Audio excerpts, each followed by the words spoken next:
सतत कर्म करना ही हमारी पहचान होनी चाहिए। ईश्वर की सबसे बड़ी देन, सबसे महत्वपूर्ण प्रसाद है। अपने मस्तिष्क को विकृतियों से रिक्त बनाइए, उसमें विवेक एवं सद्बुद्धि का दीप प्रज्वलित कीजिए, उसको निर्माण की दिशा में लगाइए और देखिए कि आपका निर्विकार मस्तिष्क आपको कैसी कैसी सृजनात्मक योजनाएं आदान प्रदान करती हैं और किस प्रकार आपका मार्गदर्शन करता एवं प्रहरी की तरह आपको बचाए भी रखता है।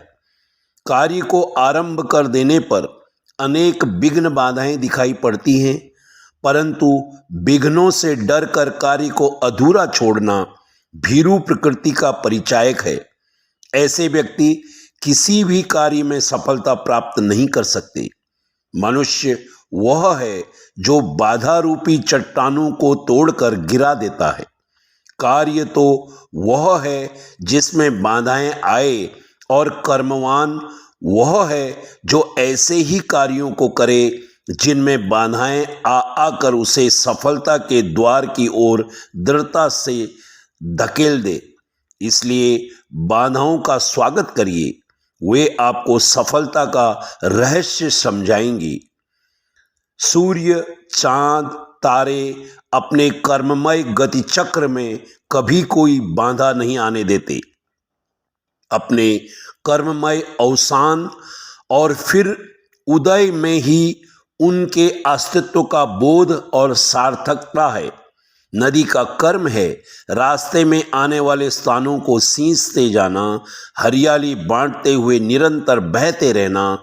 जब जड़ प्रकृति और उसके विभिन्न रूपों का यह हाल और नियम है, तब भला सजीव सचेतन मनुष्य कर्महीन कैसे रह सकता है। जीवन और प्रकृति के इन रूपों, नियमों और रहस्यों को समझ बूझ कर ही कवि ने इस तथ्य को उजागर किया है कि कर्म प्रधान विश्व रचि राखा, अर्थात इस जगत में कर्म करते रहना ही जीवन का चरम सत्य है। संसार की रचना ही वास्तव में कर्म करने के लिए ही की गई है। संसार में सुखों का अधिकारी केवल कर्मवीर व्यक्ति ही हुआ है, कर्म से जी चुराने वाला कभी नहीं। कहावत है कि चलने वाला ही कहीं पहुंच पाता है, राह के किनारे बैठा रहने वाला नहीं। सागर की गहराई में उतरकर गोता लगाने वाला भीतर से मोती निकालकर बाहर ला सकता है। जो व्यक्ति अपने आत्मबल पर भरोसा नहीं करते और साधनों को सर्वोपरि मानते हैं, वे संसार में कुछ कर सकेंगे, इस पर विश्वास नहीं होता।